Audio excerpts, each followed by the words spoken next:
Hi, everybody. Thank you for your hard work. I'm going to explain Mishima's Omi, doing a deconstructive reading, just like we did for Billy Budd.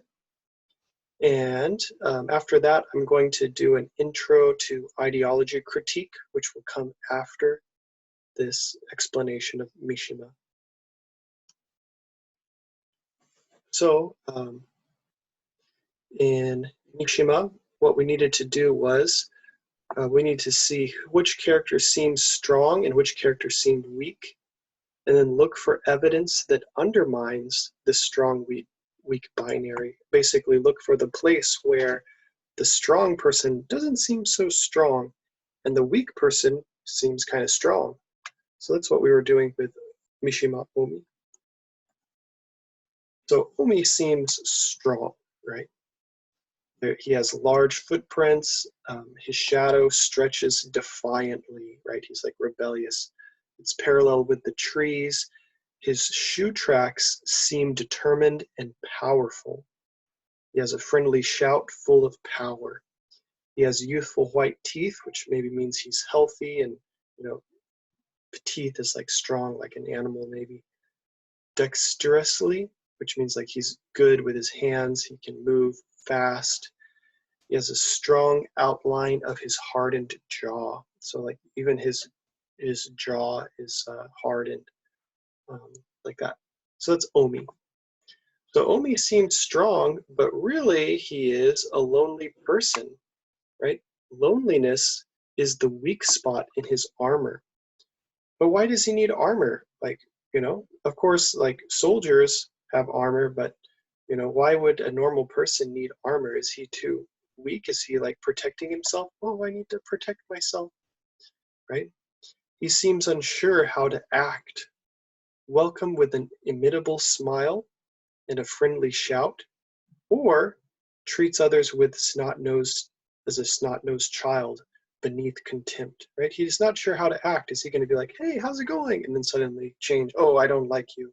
He does that in like one sentence. All of a sudden he changes. So, he's lonely and he doesn't know how to act. This doesn't really seem like a strong person. So what? So this is like our third phase of Paul Ricoeur. You decide what it means. Uncertainty suggests Omi is either not resolute, he cannot decide, or he's covering up some loneliness with a tough outside. Like he really feels scared and alone. So because I feel scared, I'm going to seem cool. I'm going to seem tough. So Omi at first seems strong, but he seems to have an inferiority complex, which suggests he's weak. Maybe he's trying to act strong because he feels alone or abandoned or weak.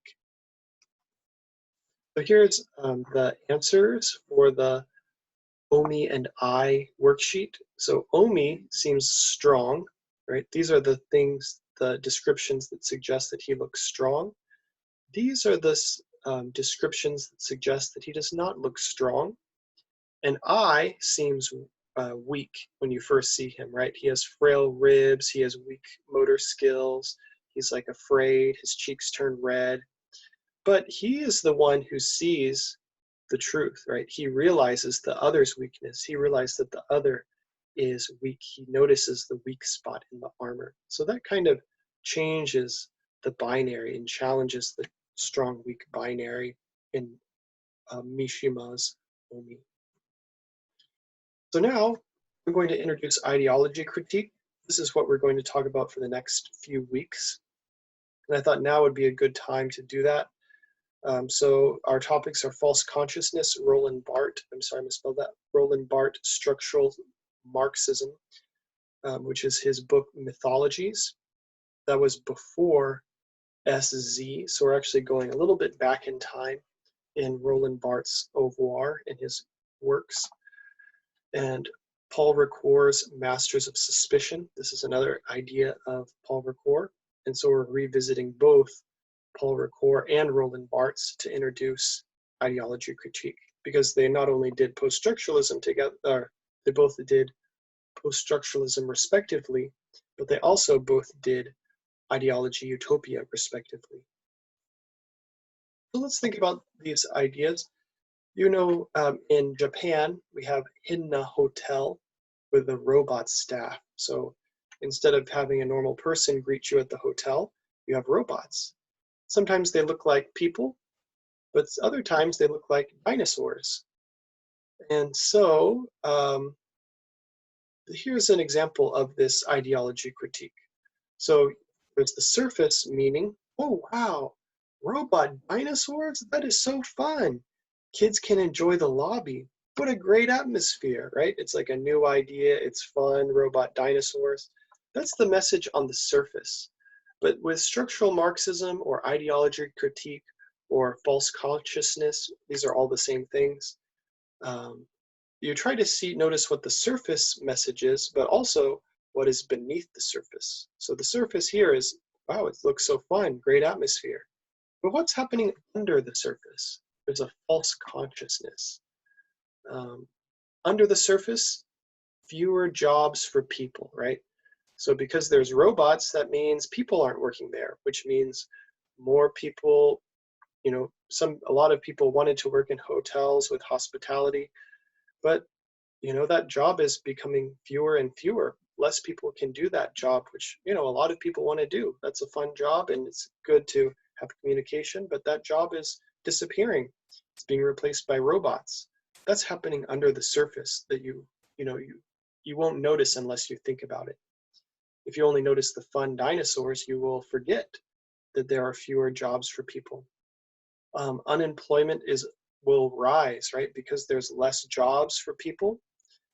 That means there will be more unemployed people, which would mean more homelessness and more problems for society. That means the hotel owner will get richer because he doesn't have to pay workers. He doesn't have to pay the robots every month like he did the workers. He can just have his robots work, and they're robots. They don't need food, so he just gets more money. So that's creating more inequality in society because of the robots. So basically, this is what ideology critique is about, seeing the surface. Wow, robots look fun, but then looking a little deeper beneath the surface. What is happening? So before Roland Barthes did post-structuralism, he wrote Mythologies, which is a classic book. It's, you know, groundbreaking. He was basically looking at French society and through this idea of ideology critique, seeing the surface and then trying to think, well, what's happening beneath the surface? So these things all mean the same thing: ideology critique, structural Marxist critique, false consciousness. These are, you know, names kind of interchangeable. I guess there could be a slight difference, but basically for this class, they basically mean the same thing. It's basically ideology critique is like critiquing the ideology. Structural Marxism is like a certain way of critiquing ideology, and false consciousness is like a big idea in like the Marxist tradition of noticing what's happening underneath. So here's Roland Barthes' Mythology. It's Barthes' early phase before post-structuralism. It's an example of structural Marxist critique. It's structuralism because he is looking for signifiers and descriptions like we did the past 2 weeks. He is interpreting by context. He's looking for relationships that are happening in the narratives that he's looking at. He's looking for relationships because if we remember in structuralism, we interpret things get meaning through their relationship to other things. And so that's how he's going about doing this ideology critique. But it's also a Marxist critique because he's looking for hidden messages behind the surface, things that encourage us to believe stereotypes. And he's also looking for ways that stereotypes and lies oppress. So one aspect of this ideology critique is we're looking for ways people are being oppressed by the narratives or the ideas that are being put forth. Kind of like, for example, when you see the robots in Hinna Hotel, you should also realize, of course it looks cool, I think it looks cool, but you know, beneath the surface, fewer people are being able to work. So we saw this example 2 weeks ago, Algeria is France, but this is also actually from Mythologies. Uh, so the surface would be Algeria is France's brother. You know, oh, this is a good message. Algeria is France's brother. They support each other. They're deeply connected. They're similar. That could be a message from the surface, right? But there could also be like a message beneath the surface. It would be like false consciousness, something that's, you know, happening below the surface. Algeria can be Algeria only if it is French. The Algerians who want independence are wrong. France was right to conquer Algeria. So these are, you know, pretty bad things to say in if you say Algeria is France. These are, you know, logical conclusions, but these are pretty bad, you know. And so here's another magazine that Roland Barthes was looking at in Mythologies. He saw this picture of a young African boy saluting the French flag. And so on the surface, it looks good. You know, France is a great empire. All people under France serve faithfully without any color discrimination. So it's kind of like, oh, France society is a big empire and we're all brothers and we all serve France. So it has this kind of good, or seems to have a positive message. If you see kind of the underside, like how is this message hurting people? Is this message oppressing people? This message also has this kind of dark underside, which is, you know, France conquered these countries.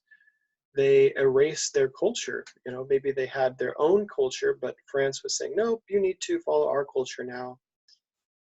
They also are requiring other countries to make French products that the African countries do not need. And this will be in our reading for this week in Wine and Milk, so you can read that and learn more. Another example Roland Barthes gave was this example of a Latin grammar textbook. And he saw that there was ideology working even in the Latin grammar textbook. Because the example in Latin was of a lion from a fable. Lions are brave. So this was the example in the Latin textbook. So what assumptions does it make?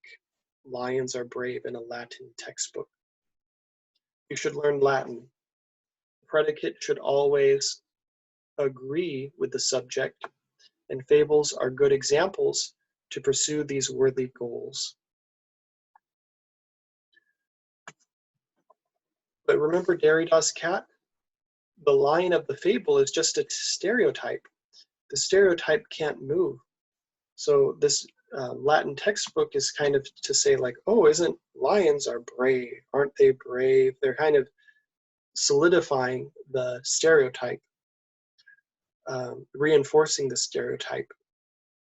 But if we remember Derrida's cat was alive. Derrida's cat was an individual. Derrida's cat was interacting with us and had a history and was very unique, had his own identity.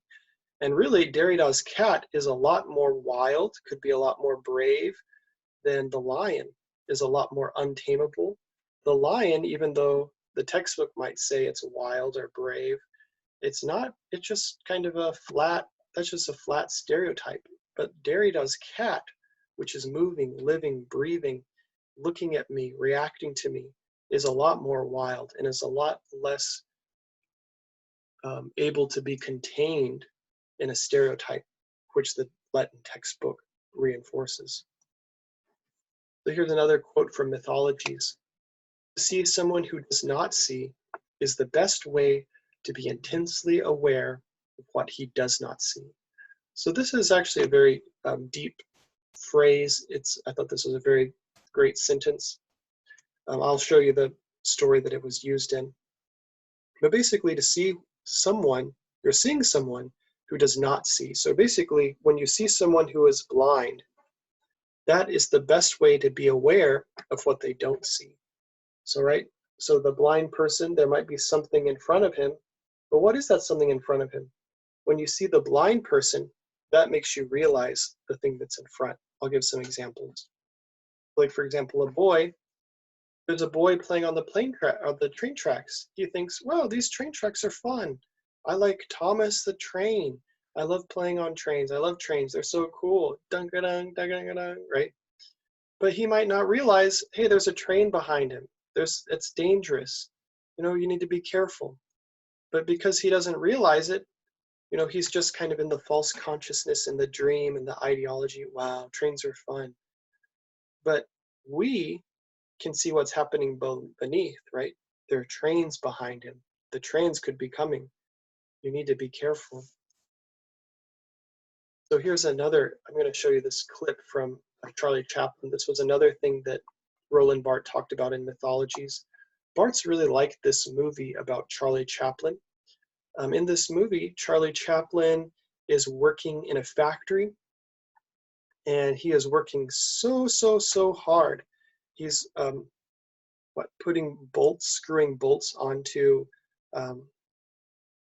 products, and he can't stop screwing bolts onto the products, and he's just going crazy. He's just thinking, I gotta screw on the bolts, gotta screw on the bolts, gotta screw on the bolts. And he just runs around. Anything that looks like something that he can screw, he tries to screw it. He screws buttons on somebody's shirt. So anyway, you can watch that. But that's when Roland Barthes talks about this quote. Charlie Chaplin doesn't realize he's oppressed, right? He's obsessed with his job. He can't be free from his job. But that helps us realize, because we see that he can't think about anything else except for his job. And seeing someone like that helps us realize that he's oppressed, that he's having a hard time, that he should be able to have a holiday and enjoy his life. So that is where Wine and Milk. This is the same book as Wine and Milk, is from the book Mythologies. And so until now, we've been doing post-structuralism. But post-structuralism came after Mythologies. And so if you read Wine and Milk and think about post-structuralism, I think you're going to miss the main idea of Wine and Milk.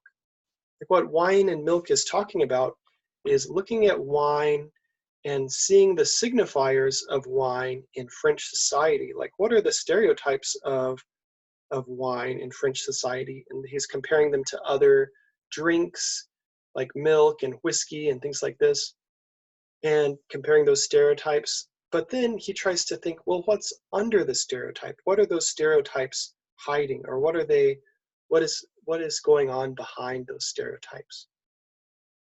And so that's what Wine and Milk is about. So I would definitely recommend reading Wine and Milk and just read it and think about what the text says about it.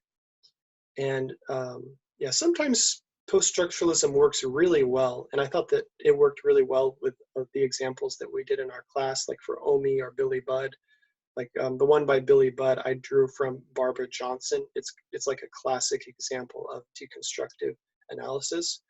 And they worked really well.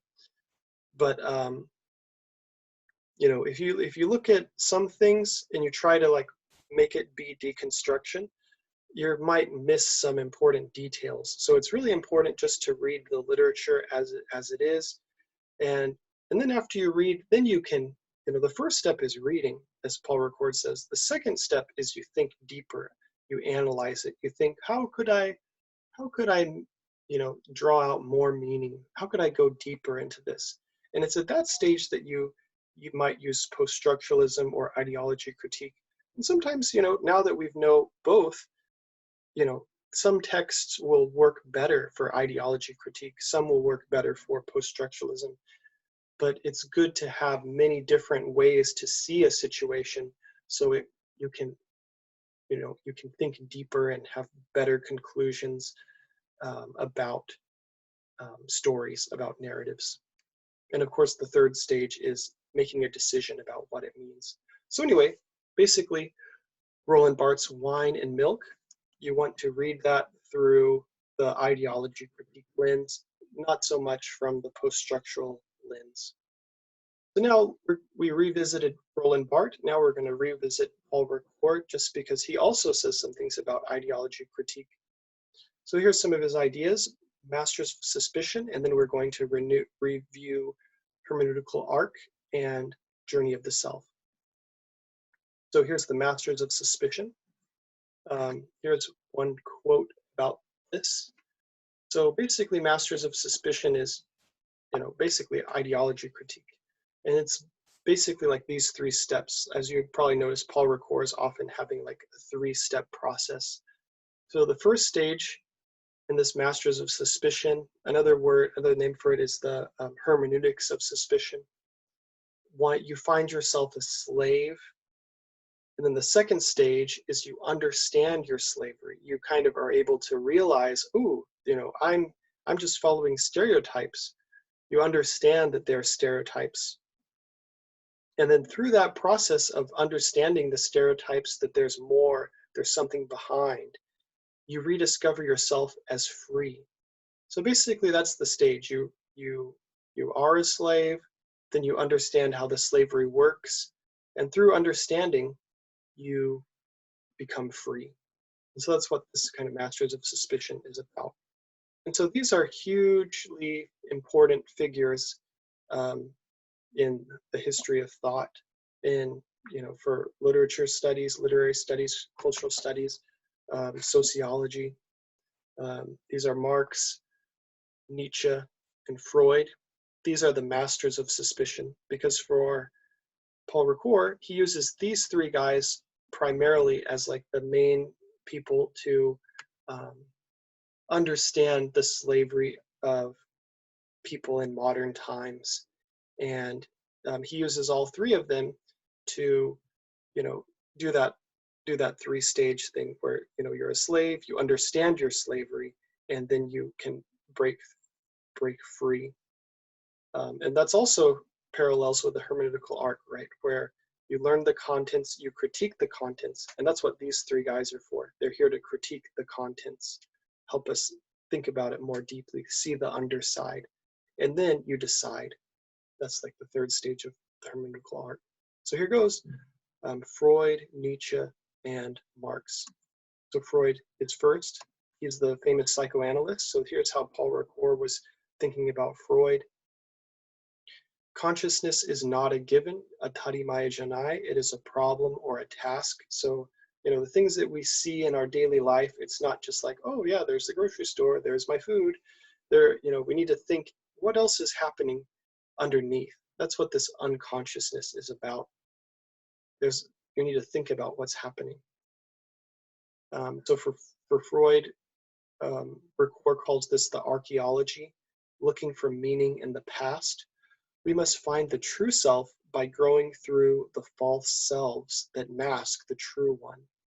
Desire is in the past and it is hidden. So basically, I'll just give some simple example, or like not simple, but I'll just give some basic examples of how psychoanalysis works, and in the context of ideology critique. So for Freud, basically I'll just give an example. So, there's a girl, or, there's a lady, she's, maybe 30 years old, and she's kind of afraid of people who seem strong, especially strong women. Whenever she sees a strong woman, she feels like, well, she's afraid, and she doesn't know how to act with the strong women. So for Freud, she would need to go back into her past. Well, why am I afraid of strong women? Why am I not able to interact with these strong people well? And so then the girl will have to think, well, was there ever a time in my childhood where I had a bad encounter with a strong person? And so this 30-year-old lady, she thought about it and she said, yeah, actually, when I was in elementary school and middle school, my grandma was very, very, very strong.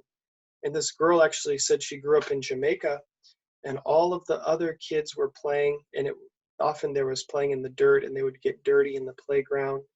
And the girl thought, wow, that would be so fun. I wish I could play in the playground. But the grandma always dressed the girl in a white dress. And so she was wearing a white dress. And that grandma said, if you get that white dress dirty, I will spank you. Pempendio, right? She's going to say really strong to that girl. So if you get any dirt on that white dress, you are done. So that girl became very afraid to play.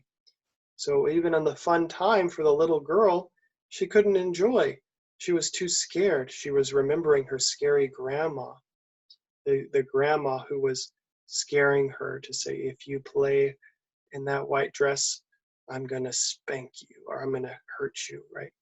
So then she grew up fearing these strong people in her life. And so she brought those fears into her workplace. She became afraid of the boss. She became afraid of her strong coworkers. It was harder for her to interact. So that's just an example of Freudian archaeology. You need to go back in time and think about the emotions that I'm experiencing now. They're probably based on something earlier that I was experiencing as a child.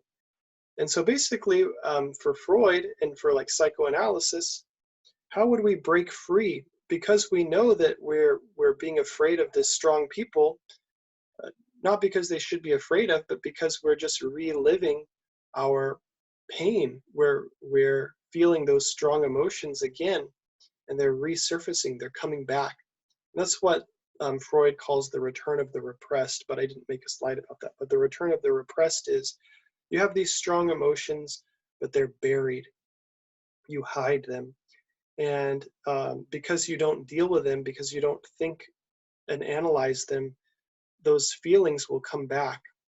And when they come back, you don't recognize them because you didn't deal with them in the first place. So those feelings will just come back and you don't know why you're feeling it. You will, blame other people for the problem. You will, see other strong people and you'll think, oh, I can't deal with them. Oh, you might feel afraid. So that's basically what psychoanalysis is. Another example, just a quick example. What if you were dropped as a baby or you were in a high place as a baby and you almost fell and you had this really strong feeling of fear in being at a high place? So then every time you see a high place, you might feel that same fear again, which you felt as a child, because as a child, you associated that high place, that precarious place, the place that's easy to fall, as a scary place. So, and then you would need to like rethink, well, I don't have to fall if I'm in a high place. You need to process that. And that's what psychoanalysis is about. But actually, I'm just using psychoanalysis for ideology critique. Actually, Alec will talk about psychoanalysis next semester for you guys. So Paul Ricoeur added something to this psychoanalysis when he was reading through Freud. He called it the teleology. So you can also think, not only do you need to think about your past and kind of unmask, but you need to think about where you're going. Looking for meaning in the future you allows for the possible you, the human creativity. This is also about thinking about Paul Ricoeur. What Paul Ricoeur added to Freud was thinking about your role models and thinking about things that you could become in the future and the things that are driving you, things that are pushing you to conform to something. Like, for example, when I was a kid, I really loved basketball, and my favorite basketball player was Penny Hardaway. So I started wearing his shoes and wanted to play like him, things like this. Or, even whenever I was in my teens, I liked Rurouni Kenshin and anime, and that made me get interested in Japan and karate and things like this. And eventually I moved in Japan. So, if you only look back always, of course you'll find really important stuff, but Paul Ricoeur wants us to look forward to, like, what are you looking at for as your role model, as your future example? Because that's also affecting you and pushing you in some ways. So the teleology, a child becomes an adult by making a meaningful plan guided by cultural ideas and people. That's kind of like the example I gave of like Rurouni Kenshin for me. That was a powerful example that made me really interested in Japan. So that was Freud and psychoanalysis, but that was, we're going to use like basically a lot of psychoanalysis, a lot of ideology critique is based on Freud and Marx together, and like using the insights from Freudian psychoanalysis and also Marxist social critique, using those together. That's helping, that's how like ideology critique started. It became a way to interpret narrative and to see both of those things, both of those ways as ways to draw meaning by looking beneath the surface. So here's Marx. There's these ideas in like Marx's tradition is ideology, which is basically the world as it is, and utopia, imagine a better world. Like I have this book from Paul Ricoeur. He wrote a big book about ideology and utopia. This is a good book. If you have time, you know, it's not too difficult. It is a little bit challenging, but it's definitely readable. So, you know, if you have time, that would be an interesting book. So, so ideology. This is kind of Paul Ricoeur's thesis from this book that I just showed you. The world as it is. There's a legitimating ideology, and this is one aspect of ideology. It's when bosses, leaders, teachers try to convince us to follow them, and so they need to show us these technique or concepts to convince people to follow them, because you know they're the leader. If people don't follow them, they won't be leaders anymore. So yeah, so legitimating ideology is more of like, I guess you could say like a positive or a good way for people to lead, or like a better way at least, for leaders to help society stay the same, help society, you know, follow the leaders. So legitimating ideology provides the needed authoritative concept to make a governing policy meaningful. It convinces the public that rule is needed. So I have a couple examples here. One is Echo, like, so we're in Japan. So before Echo, which is like, you know, it was like an advertising campaign with people like Leonardo DiCaprio saying like, you know, recycling is good, be eco-friendly, think about the environment. But before they had these cool Hollywood actors like Leonardo DiCaprio, before they started saying echo, before they had this cool idea about like, you know, making the world cleaner, the government was just basically saying, hey, throw away your trash, you know, throw away, you know, do it. And then people didn't really want to do it that much. They were thinking like, that's not very cool. Why would I want to do that? But it was because Japan started adopting this echo word and these concepts and these actors and creating these like concepts to help people think, wow, if I throw away my garbage, if I recycle, I'm going to have a cleaner world. And you know, Leonardo DiCaprio and these other Hollywood actors, they're helping me think, wow, you know, recycling is cool. And so it's because of these concepts of echo that people can follow, and that can help. And so like leaders need those concepts to guide people. That's what like legitimating ideology is. It's like helping people follow the leaders. And of course, you know, I wouldn't say it's necessarily good or bad, but it just helps society continue and sustain itself. But what is, yeah, so here goes, more legitimating ideology. No society can exist without members being organized and authority to keep organization. So actually, this kind of ideology is necessary. We couldn't really have a society without leaders that couldn't be organized. So to stay in power, leaders must use persuasive tools. They must convince people through flattery or seduction. Another example, which you probably remember, is the Komin Fasto no Kai. This is, you know, the people first, the people of Tokyo. We're putting them first. And that's basically to say, hey, Tokyo people, you should follow me because I'm caring about you.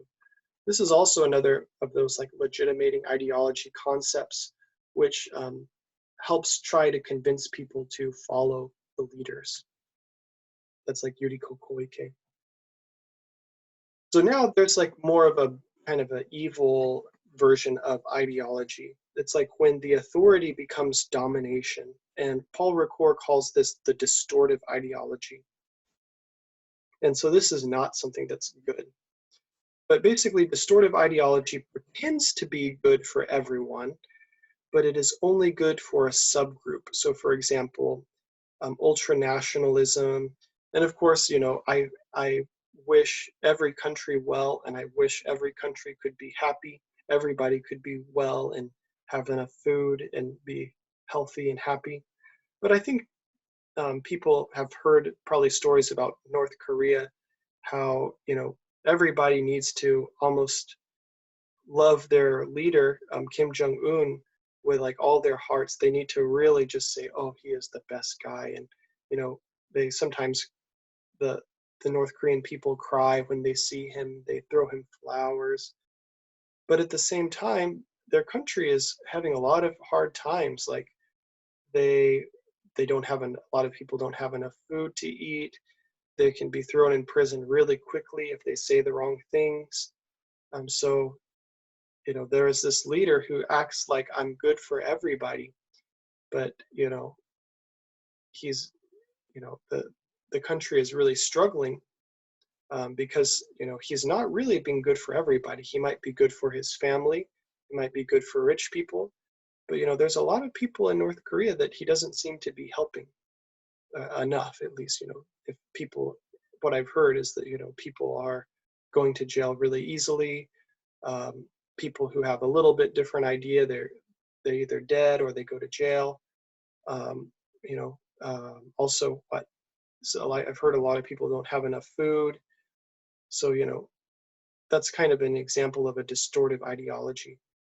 Another example is from America. All men are created equal. This is what the American Constitution said in 1776.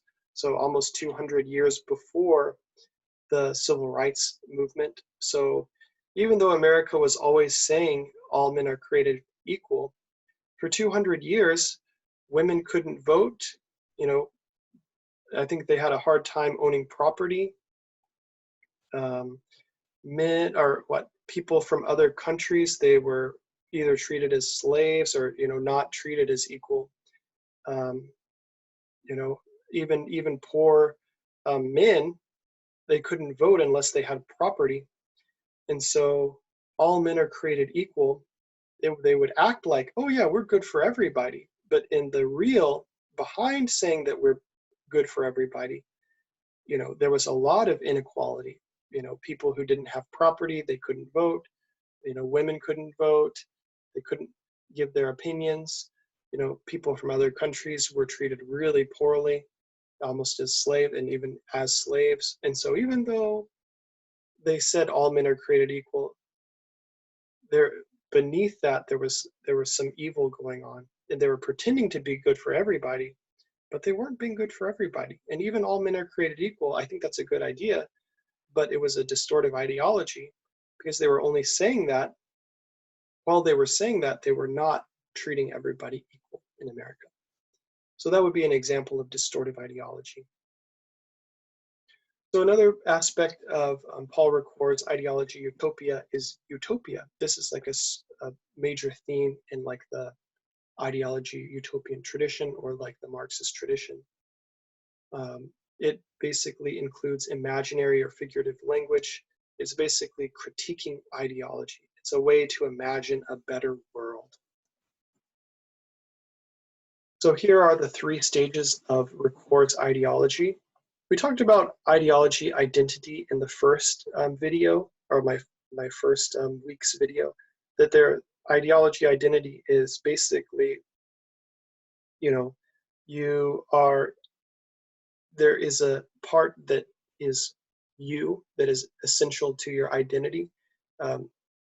It kind of connects you to your family, or it might connect you to society. It's basically maybe some values or things like this. Yeah, so that's basically a core that starts with you. Legitimation, providing the needed authoritative concept to make governing policy meaningful, kind of like Tomin Fasto. And distortive ideology, when authority becomes domination, basically when authorities say they're doing good, but really they're not.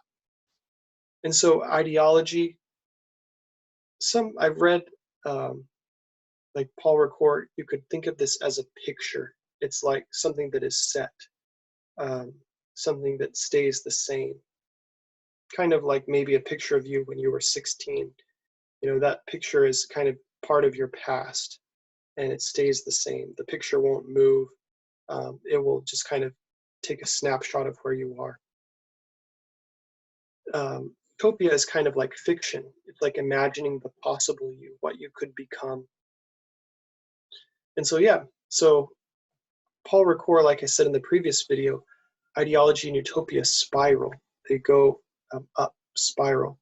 So the ideology critiques utopia, utopia critiques ideology. Ideology is these three levels: identity, legitimation, and distortion. Utopia are these levels. Utopia cures on the best level and kind of the necessary level. These are like the best level, right? Identity is something that, you know, is kind of necessary part of you that you can't just erase. And the best version of utopia is it cures the rigidity, the putrid inertia of ideology. So basically, whenever ideology becomes too inert or too immovable, in my last video I talked about when being a girl only means you can play with dolls. That's when you need a new idea. And that's like the best version of utopia, is basically giving you a new idea to help you progress your identity. And the kind of you know, I guess you could say like this would be like the opposite. There's legitimation, which is not necessarily bad because society needs leaders. It needs to go in a direction. It needs to have some order. So that's like legitimation. And, you know, I guess in this, the opposite or the utopian side of legitimation would be, you know, legitimation tries to say, hey, I'm the leader, follow me. But utopia would kind of do the opposite. It would say like, hey, well, maybe we don't need to follow you. Maybe we can find a new way. Maybe we can challenge the status quo. Maybe we can challenge the things that we're given and try to find a new way. So on this level, legitimation would be keeping the same leader. Utopia would be finding a new leader, thinking of a new way. I don't think this is really good or bad, but this is just something that happens in society. The third level, which I think is probably, I guess I put this as the third level, and this is the way Paul Ricoeur discussed it. Distortion, like we talked about, it's when society says it's good for everybody, but it's not. And on the utopian side is, you know, what if the new idea is just too new? It could just be craziness. It's just fancy. It's just escape, and it's completely unrealizable. So this would be kind of whenever utopia is getting too far out there and not really helpful, not really helping you think about issues, but it's just kind of leading you into this kind of crazy way. So basically, ideology has necessary parts, but also parts that we should avoid. And so does utopia. They both have parts that are kind of good and parts that are not really good and not helpful. So utopia is like the fiction, what you could become. Like, you know, ideology is the picture of you when you were 16. Fiction could be, you know, imagining a future you. You could write a story. It could be about anything. The future, the possible you, is like the utopia. So another part of this Paul Ricoeur's ideology utopia critique is yesterday's utopia is today's ideology. So, well, you know, yesterday we were challenging the leaders, but the people who challenged the leaders and won, they're now the new ideology. So even that new ideology, you know, we need to think about utopia at the same time and think, well, maybe what we have today is not the best possible thing. Maybe there are good ways that we could go. And we always need new ideas to improve. So that's basically the main idea of this Paul Ricoeur's ideology and utopia. And of course he talks about Marx, but he talks about a lot of other people. And I think like ideology utopia is not just Marxism.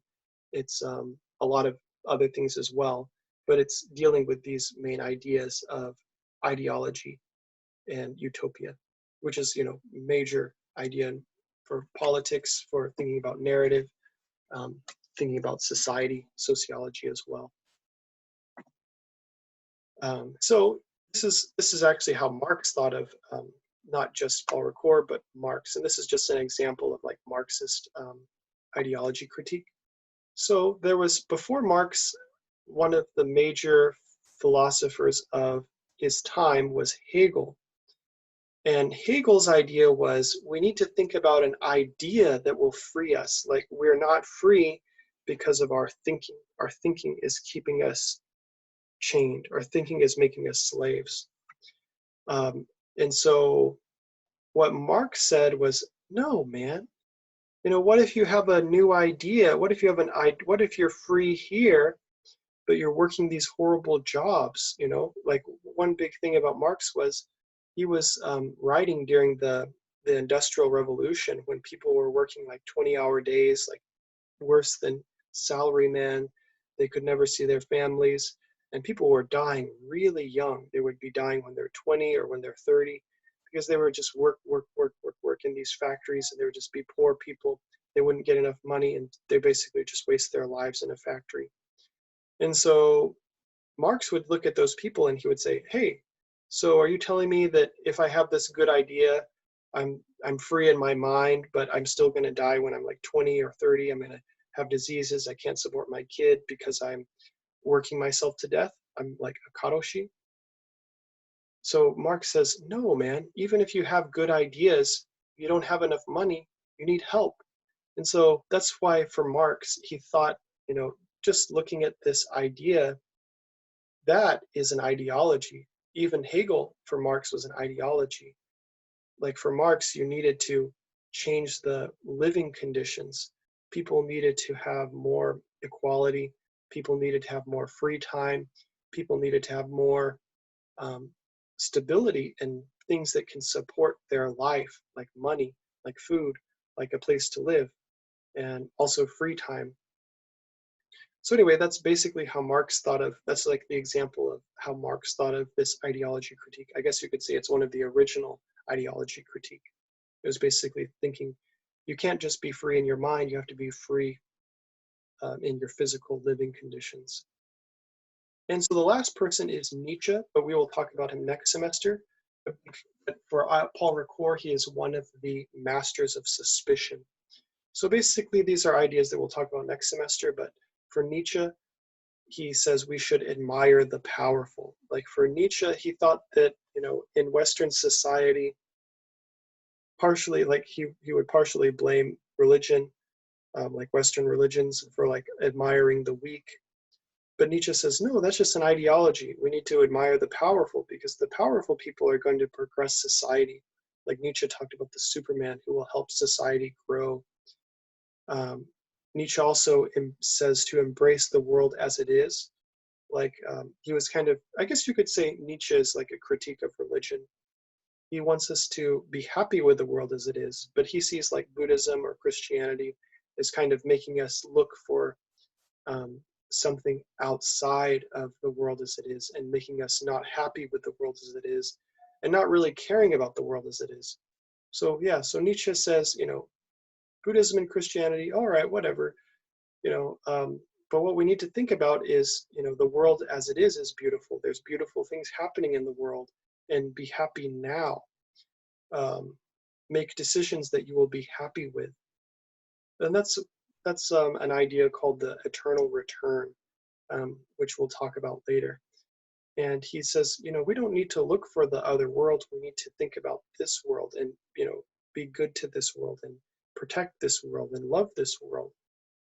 So that's basically what Nietzsche was dealing with. He was dealing with like the ideology of religion. But we're going to talk about that next semester. But actually, that was really popular last year when I talked about Nietzsche. So I think you will like it. So look forward to it. And yeah, so this will just be a review of Paul Ricoeur's hermeneutical arc, kind of a review of the first lecture, but also going a little bit deeper. Paul Ricoeur's hermeneutical arc. Read to get a basic understanding. What, when, where. Basically, read just to understand the story, what's happening. Second, test your finding, use a method. So yeah, so for Paul Ricoeur, this was using Marx, Freud, and Nietzsche, using the masters of suspicion, using structuralism and ideology critique. These are the methods which will help us be able to make a decision about narrative. And so yeah, so Paul Ricoeur was also using structuralism.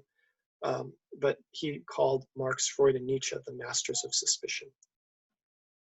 And then the third stage is we make a guess at the meaning. After we've analyzed it through one of these theories or critiques, you can take a position on what you read. You can agree or disagree with what the writer was saying or what you think the positions are of the book. And so I'll just give another example of how this kind of hermeneutical arc for me. Last week I talked about Kafka and child rearing, but I saw this movie. This is a really good movie, Les Miserables. Basically, a major theme of the movie is, can a bad person become a good person, or can something like that. So there's this guy, Hugh Jackman, in the movie. Whenever he's younger, he steals some bread because he's hungry. That's not really that bad. But then he has to go to jail for a long time. And then finally he's able to get free. But after he's free, he's like a lot more evil. He wants to steal things. He's happy. He doesn't care about other people very much. But in the movie Les Miserables, a priest welcomes him into the priest's home, and the priest is really, really nice to the criminal Jean Barthes, who's the Hugh Jackman character. But and before, and through the kindness, Jean Barthes becomes like this angel. He becomes like this super, super nice guy. He looks completely different. Like before, when he was a criminal, he was just dirty and ugly and filthy and just happy to steal and hurt people. And after he met the priest, it's like, whoa, he's so clean. He's so handsome. He's helping everybody. And so, so that was one of the ideas for me, I guess you could say, in my theme, like kind of my ideology, identity. I could think, well, what does it mean to be a good person? This is a major theme in all of philosophy and all of society, all of the world. What does it mean to be good? And so when I saw Les Miserables, I had to mediate this with some of my previous stories, because one of my experiences when I was younger was I met this guy. He seemed like a nice guy, but he told me, he used to be really addicted to drugs, like meth or hard drugs, but he was really trying hard to get his life right. And he was trying to get involved in religion too, kind of like Jean Barthes. He was reading his Bible and trying to be a good person. But and so I thought, well, good job, man, you're doing good. But actually, even though he was trying to be a good guy, he would steal money from people. And we realized, whoa, he stole money from some of his friends. And even though he was trying to act good, he got back into drugs. He stole money from people. He stole money from me too. And so we thought, wow, it's hard to change, And so for me, I had to deal with both of those stories, like the Les Miserables story and also my experience. Of course, I want to support people, who want to do better. But I also don't want to be like this guy. I can't remember his name on the movie, but this was Russell Crowe. Like Russell Crowe was kind of like Claggart. He couldn't believe that Jean Barthes was really good again. And so like he was always trying to hurt Jean Barthes, even though Jean Barthes was always doing good things and trying to help people. And so, when I think of Les Miserables, I don't want to be like this Russell Crowe character and never believe people can be good. And so, so Les Miserables makes me rethink my experiences, and also, how will I act the next time I meet someone who's trying to improve, even though they've, maybe they have this habit of stealing, or maybe they have this bad history of drugs. So through Paul Ricoeur, you have these stories that are helping you grow and helping you have the journey of the self, which is kind of what I'm talking about here. Journey of the self. Through the long road of interpreting signs, through history, idea, and stories, through art, You understand yourself through understanding your story, through realizing your themes and how your themes are interacting with the ideas and history and art. You find yourself. The text proposes a world. The reader must live in that world. The reader must apply the lessons she learns from the world of the text to understand herself better. Like when I think about Les Miserables, I want to think, well, how can I, kind of like for Les Miserables for me was, I don't want to be like that Claggart Russell Crowe character who I'm always doubting people that they can be good, and actually I'm hurting the other person because I can't believe in their potential for being better. So that when I read, Les Miserables, or when I watched the movie, it made me think, I want to support people who are trying to be good, even if they might hurt me. I still want to help them. I still want to believe in their future. So that's kind of the message I got from Les Miserables. So yeah, so the reader distances the work from its author and just interprets. What does this mean for me? The work allows the reader to understand herself regardless of what the author intended. So yeah, so like for example, like I was just thinking about what the Les Miserables means for me. Of course, the author Victor Hugo, when he wrote it, he was writing about the French Revolution, and so he might have had like not only about these themes of goodness and evil and things like that, but he also was probably writing about the revolution and historical things. But and thinking about Paul Ricoeur is kind of like a reader response in the sense that like, how does the text affect me and interact with me? So and also same with structuralism. You don't think about what the author meant. You think about the signs and think about the characters in relation to each other in the context, and you get meaning through that. So both Paul Ricoeur and Roland Barthes and structuralism is not thinking about what the author's intention. It's more about thinking about meaning through other places. Yeah, so I find myself by losing myself in a good book, and the text increases our understanding of life, right? So going into the story, we're able to increase our understanding of life, and our understanding increases as we apply to our lives and world the lessons we learned in books and also movies and conversation, things like this. By interpreting text, we come to a greater understanding of not only ourselves, but also the world. Right? So as we read narrative, we're understanding how the world is and also ourselves. So Heidegger, who we'll talk about next semester, man is primarily an interpreting being. So like an essential part of being a human is interpreting. Like that's what it means to be a human. For Ricoeur, he agrees, to understand is to understand yourself in front of the text. See how the text is impacting you. See how, so understanding yourself as an interpreter. To read is to interpret is to understand yourself. Our reason for being is to interpret the world. That's, Paul Ricoeur.